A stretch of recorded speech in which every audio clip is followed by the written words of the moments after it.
uma ilha do Caribe. Daí começaram a surgir avisos de que em breve poderia ocorrer um grande desastre na cidade. Por quê, irmãos? Porque um vulcão situado a cerca de 8 quilômetros da cidade de Saint-Pierre entrou em estado de atividade. Mais cedo ou mais tarde, aquele vulcão poderia atingir a cidade e destruí-la por completo. Agora, como reagiram as pessoas ao saber de um eminente desastre que poderia ocorrer? Interessante, irmãos, que estava chegando a época da colheita de cana-de-açúcar. E o ano seria ano de eleição. Os políticos disseram que nada iria acontecer. Os líderes religiosos apoiaram os políticos e disseram: não se preocupe não, que nada vai acontecer. Enfim, as pessoas se distraíram. Como resultado, no dia 8 de maio, aquele vulcão entra em erupção e destrói totalmente a cidade de Saint-Pierre, matando cerca de 30 mil pessoas. Agora a pergunta é: se você estivesse lá nessa cidade, teria acatado o aviso de sair? Mesmo que, ao sair, deixaria tudo para trás? O seu trabalho, seus bens materiais, enfim, tudo que você mais aprecia? Com certeza essa seria a situação, a atitude mais sábia a tomar. Mas, como nós vimos, poucos fizeram isso e o resultado foi um desastre. Onde queremos chegar com isso? Ora, irmãos, nós vivemos em uma época da história que, por assim dizer, estamos vivendo em um período em que um vulcão ele está perto de entrar em erupção. Segundo o relato bíblico, nós vivemos nos últimos dias desse atual sistema de coisas. E muito em breve, irmãos, acontecerá algo semelhante, mas de escala muito maior do que aconteceu com a cidade de Saint-Pierre. Estarmos alertas sobre esses acontecimentos, irmãos, com certeza contribuirá ou para a nossa morte ou para a nossa vida. Então nós vamos considerar aqui, irmãos, sinais que identificam que nós estamos vivendo sim num período que a Bíblia chama de grande tribulação. Só que antes de analisar isso, os sinais que identificam os dias atuais como sendo os últimos, nós veremos um fim que já existiu aqui no planeta Terra e como esse fim nos influencia, tá bom? E depois nós vamos analisar como todos aqui presentes, podem ser um dos sobreviventes desses últimos dias. O fim, irmãos, de que estamos falando, refere-se ao fim do sistema judaico de Jerusalém. Conforme ficou bem enfatizado esse ano, está fresquinho na nossa mente o drama. As pessoas elas foram acatadas a sair de Jerusalém urgentemente. Muitas profecias indicaram que o fim de Jerusalém, ou daquele sistema judaico, seria no ano 29, era comum, com o aparecimento do Messias, ou Cristo. Ou seja, as pessoas que viviam em Jerusalém, elas não estavam enganadas, elas sabiam que mais cedo ou mais tarde viria o fim daquele sistema. Vamos ver o que Jesus disse sobre esse fim no livro de Lucas, no capítulo 19. Abra aí, por favor. E vejam, irmãos, que as pessoas naqueles dias não estavam enganados não sobre o fim do sistema judaico. Lucas, capítulo 19, vejam os versículos 43 e 44. Lucas 19, 43 e 44. Os irmãos acharam? Os versículos dizem: Jesus falou: porque virão sobre ti os dias em que os teus inimigos construirão em volta de ti uma fortificação de estacas pontiagudas, e te cercarão, e te afligirão de todos os lados, e despedaçarão contra o chão a ti e a teus filhos dentro de ti, e não deixarão em ti pedra sobre pedra, porque não discerniste o tempo de seres inspecionados. Notaram, irmãos? Jesus ele deixou bem claro que o fim daquele sistema judaico estava bem próximo. As pessoas acataram esse aviso? Bem, vamos ver o desenrolar dos acontecimentos e vamos ver se as pessoas realmente acataram o que Jesus disse. No ano 66 era comum o exército romano, sob o comando de Sérgio Galo, ele invade Jerusalém. As pessoas poderiam naquele momento discernir, entender as palavras que Jesus falou. quando vissem um exército cercando Jerusalém, era um momento de fugir. Só que muitos não fizeram isso, conforme nós sabemos. Os cristãos que viviam lá em Jerusalém, eles tiveram uma oportunidade única de sobreviver. Sabe por quê? 2 anos depois, no ano de 68, o exército romano se retira da cidade. Mais uma oportunidade dos cristãos sinceros, aqueles que ouviram o relato de Jesus, se afastar da cidade.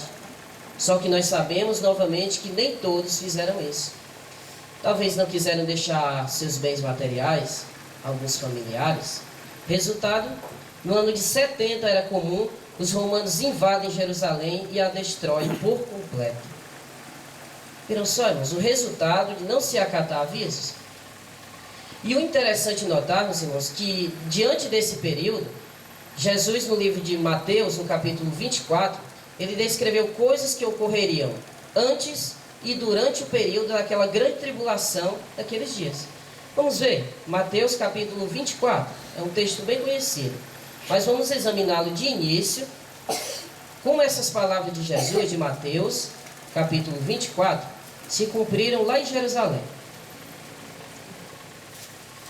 Mateus capítulo 24, vamos ver os versículos 6 a 8. Vocês vão achar? Os versículos 6 a 8 nos diz assim: ouvireis falar de guerras e relatos de guerra. Vede que não fiqueis apavorados, pois essas coisas têm de acontecer, mas ainda não é o fim.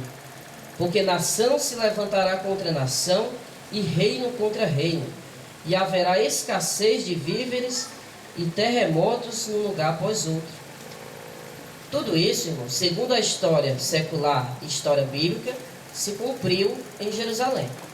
Agora, como não dá para, o tempo não nos permite falar de tudo o que aconteceu em Jerusalém, vamos pegar uma das profecias relacionadas com o que Jesus falou que ocorreria. Por exemplo, versículo de número 7 diz que haveria escassez de víveres. Em outras palavras, escassez de alimento, fome. Se cumpriram essas palavras em Jerusalém? Notem só, irmãos, o que um historiador da época, chamado José, ele escreveu em seu livro Guerra dos Judeus. Ele disse: eu falarei, portanto, aberta e francamente, aqui de uma vez por todas, que nenhuma outra cidade sofreu tais misérias, nem nenhuma produziu uma geração mais frutífera em perversidade e maldade do que esta, em que as mulheres matavam seus filhos de peito e os comia por causa da fome em demasia. Pensou, irmãos? Então se cumpriu sim em Jerusalém o que Jesus ele falou. Agora ainda surge aquela pergunta, irmãos: Jerusalém foi destruída, tudo bem, mas o que é que tudo isso aí tem a ver com a gente? Afinal de contas, vivemos no ano de 2010 e o ano 70 já se passou há muito tempo. Bem, irmãos, é interessante nós notarmos que o que Jesus falou nesse capítulo de Mateus 24, nem tudo teve um cumprimento em Jerusalém, não. Aliás, segundo nós acreditamos, na realidade se cumpriu em miniatura tudo o que Mateus capítulo 24 diz. Grande parte do que o que Jesus falou no capítulo 24 de Mateus teria um cumprimento à frente. Em outras palavras, em nossos dias. Agora é importante notarmos, irmãos, não esquecer disso, que a falta de fé, não a falta de evidências, levou muitos daqueles judeus a perder a sua vida. Então, ao analisar esse exemplo, nós queremos tirar de lição o seguinte: nós vamos ver aqui as evidências que comprovam que vivemos sim nos últimos dias. Agora, será que a nossa fé será suficiente para acreditarmos que vivemos num período mais importante da história? É importante nós analisarmos isso. Agora, irmãos, além de tudo isso que nós vimos aqui, fome, guerras e outros detalhes que Jesus falou, o que é que mostra mais? Que outras provas nós temos que nós vivemos realmente nos últimos dias?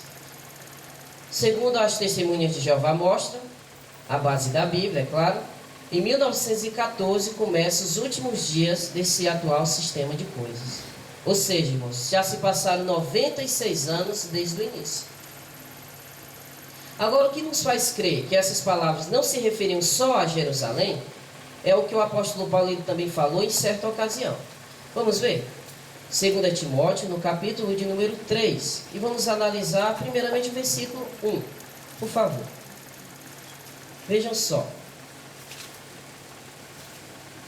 Segunda carta de Paulo a Timóteo. Vejam o capítulo 3, que também é bem conhecido. E vejam o versículo de número 1, por enquanto. Os irmãos acharam? O versículo diz o seguinte: sabe, porém, isto, que nos últimos dias haverá tempos críticos, difíceis de manejar. Agora os irmãos talvez perguntem, mas para que tempos mais difíceis do que os em Jerusalém? Será que Paulo, nessa carta a Timóteo, ele não estava se referindo aos últimos dias de Jerusalém? Não. Sabe por quê, irmãos? Notem que nos versículos seguintes, vou só relembrar para os irmãos, fala de que nos últimos dias os homens seriam amantes de si mesmos, orgulhosos, caluniadores, não dispostos a acordos. Tudo isso se viu também em Jerusalém. Agora, o que confirma que essas palavras são direcionadas aos nossos dias é o que diz adiante, nos versículos 5 a 7. Vamos lá. Vamos ver esses versículos na íntegra. 2 Timóteo, capítulo 3, versículos 5 a 7. Diz assim: tendo uma forma de devoção piedosa, mostrando-se, porém, falsos para com o seu poder, e destes afasta-te. Pois dentre estes surgem aqueles homens que se introduzem ardilosamente nas famílias, e levam cativas mulheres fracas, sobrecarregadas de pecados, levadas por vários desejos. Sempre aprendendo contudo, nunca podendo chegar a um conhecimento exato da verdade. Notaram só? Deu para os irmãos entenderem o que Paulo falou aí, que ainda não existia em alto grau em Jerusalém? Vamos ver se os irmãos pegam.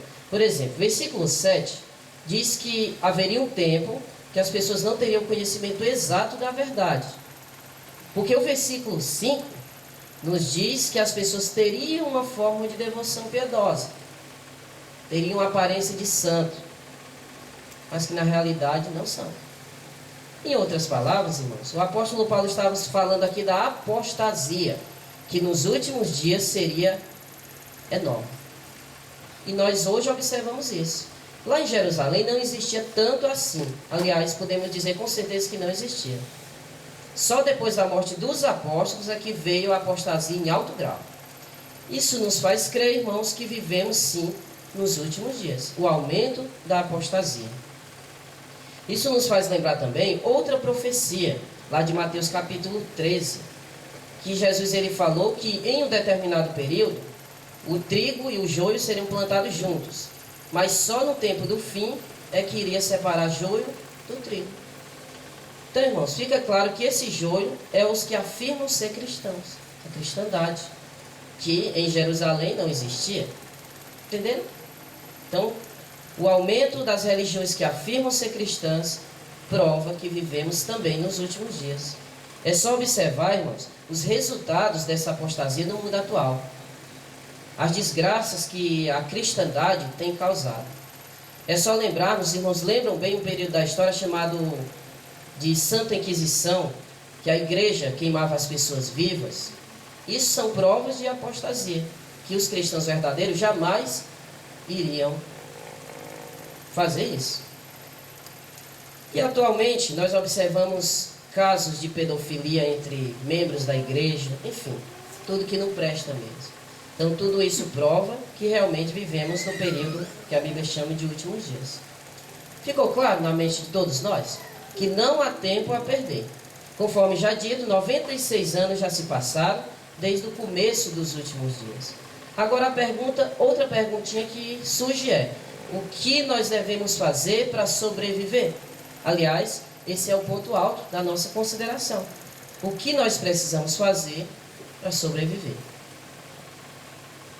O discípulo Pedro, ele nos deu uma sugestão de sobrevivência. Vamos ver, irmãos? Segunda carta de Pedro, capítulo 3. Inclusive, Nós vamos acompanhar isso muito hoje no estudo de A Sentinela, que vai complementar esses versículos. 2 de Pedro, capítulo 3. Vamos ver os versículos 11 e 12. Vamos achar? 2 de Pedro, capítulo 3, versículos 11 e 12. Diz assim: visto que todas essas coisas hão de ser assim dissolvidas, que sorte de pessoas deveis ser em atos santos de conduta e em ações de devoção piedosa, aguardando e tendo bem em mente a presença do dia de Jeová, pelo qual os céus, estando incendiados, serão dissolvidos, os elementos, estando intensamente quentes, se derreterão. Peguem a expressão que o apóstolo Pedro, ele cita aí. Ele diz que para nós sobrevivermos, precisamos ser pessoas que têm atos santos de conduta e ações de devoção piedosa. O que significa isso? Bem, irmãos, nós temos que demonstrar por nossas ações, nossa conduta, que queremos sobreviver. E não é fácil, né, irmãos? Vivermos no mundo que vivemos e servir a Jeová da maneira que Ele deseja nem sempre é fácil. Por isso, vamos enumerar aqui duas coisas, poderíamos citar várias outras, mas vamos enumerar duas coisas que nós podemos fazer para termos atos santos de conduta. O que fazer? A primeira, irmãos, se os irmãos desejarem anotar, é a seguinte: é necessário fazer mudanças na vida. Para ter atos santos de conduta, é necessário fazer mudanças na vida. Os irmãos aqui, com certeza, já devem conhecer a história bem conhecida da águia, né? Mas vamos relembrar para os irmãos. Diz que a águia, ela é uma das aves, se não a que vive mais da sua espécie. Uma águia, ela chega a viver 70 anos de idade. Agora, não pensem, irmãos, que é fácil para uma águia viver 70 anos, não. Sabe o que é que ela tem que fazer? Com o tempo, seu bico, segundo biólogos, diz que entorta, de uma maneira que a águia não pode mais pegar suas presas. As garras também entortam, de modo que não pode pegar suas presas. As penas, elas ficam de tão velhas, ficam tão duras, que é incapaz da águia voar. Isso mais ou menos na idade de 40 anos. Agora a águia tem uma escolha: ou ela morre, ou ela tem que sofrer mudanças. Que mudanças são essas? Diz os biólogos que ela vai até um rochedo, onde pode ficar lá sem voar, e ela começa a bater o bico na rocha. Imagina só a dor, irmãos. A dor que é para aquela águia bater o bico na rocha, até quebrar. Depois ela passa alguns dias de quarentena, por assim dizer, e quando o bico cresce, agora é a vez dela colocar na rocha as garras, até quebrar. Imagina aí a dor, irmãos. Mas ela precisa passar por essa mudança. Depois que as unhas crescem, isso passam-se alguns meses, ela vai ter que arrancar as penas dela. E só depois de alguns outros meses, esse processo dura cerca de 150 dias, é que a águia vai poder voar novamente. Viram só o sacrifício da águia? Observar esse exemplo da vida animal, irmãos, nos faz pensar que para nós sobrevivermos aos últimos dias que já estamos vivendo neles, ao Armagedon, nós precisamos fazer mudanças na vida. Talvez não mudanças tão drásticas. Mas pode pensar assim: mas eu já mudei o que tinha que mudar. Sempre há algo a melhorar, irmãos. Todos nós. Às vezes são na personalidade. Então, que tal ter por alvo ajustar ou reajustar o que falta na nossa personalidade? Que tal fazer mudanças e termos por alvo cultivar frutos do Espírito, como amor, alegria, paz, longanimidade, autodomínio e todos os demais? Raciocine um pouco. Que mudanças você precisa fazer para sobreviver aos últimos dias? Pense um pouco. Seja honesto consigo mesmo. É bom fazermos uma autoavaliação cada dia que se passa. Afinal de contas, sempre precisamos melhorar, não é verdade? Sempre precisamos. Então, as mudanças são essenciais para podermos sobreviver. Outra coisa que nós devemos fazer, a segunda coisa que nós devemos fazer é nos empenhar ao máximo na pregação das boas novas. Anote aí. Nos empenhar ao máximo na pregação das boas novas. Isso me fez lembrar, irmãos, uma meninazinha da Inglaterra, que ela ficou muito conhecida, se não me engano, em 2004, 2005. Ela foi até conhecida como a heroína da Tailândia. Acho que os irmãos vão relembrar desse fato quando eu começar a contar. Essa meninazinha, ela foi passar as férias numa ilha chamada Phuket, na Tailândia. Ela percebeu, aliás, 2 semanas antes, ela estudou sobre as tsunamis.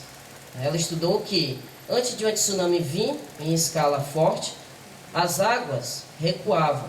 Ela estudou isso e ficou fascinada por isso. 2 semanas depois, ela vai até a Tailândia passar férias com seus pais. E de repente, ela começa a notar que as águas do mar começam a recuar. O que é que ela faz? Ela avisa os seus pais, que avisam aquela comunidade. Resultado, ninguém dali morreu. Isso nos ajuda, irmãos, a ter em mente o seguinte: nós, só nós, testemunhas de Jeová, sabemos de fato que o fim está tão próximo e que em breve esse mundo, por assim dizer, ele vai ser inundado com a guerra do Armagedon. Será que nós somos que nem a menina? Shirley podia muito bem ter simplesmente avisado os pais e ter ido para casa, os outros que morram, mas ela não pensou assim. Ela quis avisar, ela se sentiu gratificada ao avisar. Resultado que salvou vidas. Entenderam, irmãos? Então nós também podemos ser heróis nesse sistema. Imagine aí qualquer herói que o irmão tem em mente. Talvez um super-homem, um Homem-Aranha, um Batman. Você pode ser um desses. Agora você vai salvar uma pessoa e vai dar-lhe a oportunidade de viver para sempre. Já imaginou? Já imaginou se existe algum bem maior do que isso? Ajudar alguém a sobreviver a esse atual sistema de coisas? Agora, claro, para isso devemos nos empenhar em avisar. O certo, irmãos, é que quando nós conhecemos a verdade sobre Jeová, nós ficamos fascinados, né? Assim como a menina ficou fascinada ao ouvir a história do tsunami. Só que não basta isso para sobreviver. Nós precisamos também, além de ficar fascinados, todos aqui somos fascinados pelas verdades sobre Jeová. Mas nós precisamos, além disso, avisar. E a época é urgente. Então vamos a algumas perguntinhas de reflexão. Será que eu estou dando o meu máximo na obra de pregação? Será que eu realmente estou me empenhando de toda a alma, de todo o coração, conforme Jesus citou? É bom analisarmos perguntas como essas. Que tal a possibilidade, nesse novo ano de serviço, de trabalhar pelo menos uma vez no ano como pioneiro auxiliar, dando mais um serviço a Jeová? Já pensou na possibilidade de se tornar trabalhador zeloso por tempo integral, talvez como um pioneiro regular? Isso são alvos, irmãos, magníficos e que podem ajudar a salvar muitas vidas. A vida das pessoas está em jogo. E nós, como amamos muito as pessoas, e principalmente a Jeová, nós queremos ajudá-las. As testemunhas de Jeová com certeza terão a satisfação de ajudar aqueles que estão presentes, se é que tem alguém aqui presente ainda que não estuda a Bíblia. As testemunhas de Jeová têm o prazer de ajudar. Para os que já servem a Jeová nos últimos dias, é essencial que nos mantenhamos alertas.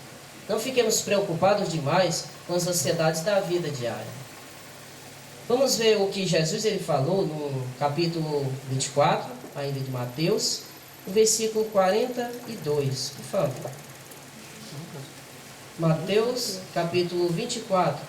Vejam o que Jesus ele deixou claro que é ideal para a sobrevivência. Versículo 42 de Mateus. Mateus, capítulo 24, versículo 42. Olha o que Jesus diz. Portanto, mantende-vos vigilantes, porque não sabeis em que dia virá o vosso Senhor. Notaram? Esse é o segredo para sobreviver. Manter-se vigilante, alerta em sentido espiritual. Agora, irmãos, por fazermos isso, por fazer necessárias mudanças na vida, por pregar as boas novas, será que nós recebemos recompensas por isso? Vamos deixar que Pedro, ele nos responda em sua carta inspirada. 2 de Pedro 3,14, por favor. 2 de Pedro, capítulo 3, vejam o versículo 14. O versículo nos diz: por isso, amados, visto que aguardais essas coisas, fazei o máximo para seres finalmente achados por ele sem mancha, nem mácula, e em paz. Notaram? Uma das recompensas que temos por servir a Jeová já hoje é a paz interior, a paz abundante que nós temos. Será, irmãos, que vale a pena trocar essa paz por qualquer coisa que o mundo nos ofereça? Com certeza que não. Então vamos nos empenhar ao máximo, irmão, para ter essa paz. Agora, uma coisa é certa, irmãos, não é só essa bênção que nós temos por servir a Jeová. Nós temos uma fraternidade mundial que nos ama, onde quer que nós estejamos, certo? Que cuida de nós. Será, irmãos, que vale a pena trocar essa fraternidade pelas coisas do mundo? Lembre-se, Jeová quer lhe ver vivo. Jeová quer lhe ver entre os sobreviventes. E é um grande privilégio, irmãos, para nós sermos achados dignos do favor de Jeová. Porque imagina só, o mundo hoje tem cerca de 7 bilhões de habitantes. Ou seja, nós temos praticamente uma testemunha de Jeová para cada 1000 habitantes. Já se perguntou para ver o privilégio que você, que nós temos? É como se Jeová ele pegasse no mar um grãozinho de areia e colocasse em sua mão. Você é esse grãozinho de areia. Ele quer que você sobreviva, entendeu? Então vamos mostrar gratidão por esse amor de Jeová. O certo é, Jeová já nos colocou em sua mão. Agora nós sabemos que o mundo, ele é sutil. E às vezes com o assopro, nós podemos sair das mãos de Jeová. E não queremos isso. Porque Jeová, ele quer, porque nos ama, a nossa sobrevivência. Então vamos fazer o máximo? Vamos fazer o máximo para sobreviver. Imagine-se num novo mundo de Jeová. Hoje, infelizmente, ainda existem tristezas, dificuldades que todos nós passamos. E às vezes vem de várias situações aflitantes na nossa vida. Aflitivas. Mas lembremos-nos do prêmio maior. Lembre-se de ser um dos sobreviventes. De reencontrar pessoas que você ama. De se deleitar no novo mundo de Jeová. Existe coisa melhor do que isso, irmãos? Com certeza que a resposta é não. Portanto, irmãos, tenhamos bem em mente que estamos nos últimos dias desse atual sistema de coisas. Será que precisamos ter medo? Depende do que estamos fazendo agora. Pergunte-se honestamente, será que estou preparado para o fim? Lembremos-nos de que o fim será do atual sistema iníquo de coisas. Tenhamos em mente o que receberemos depois. Teremos a alegria de viver para sempre no novo mundo justo do Senhor Jeová.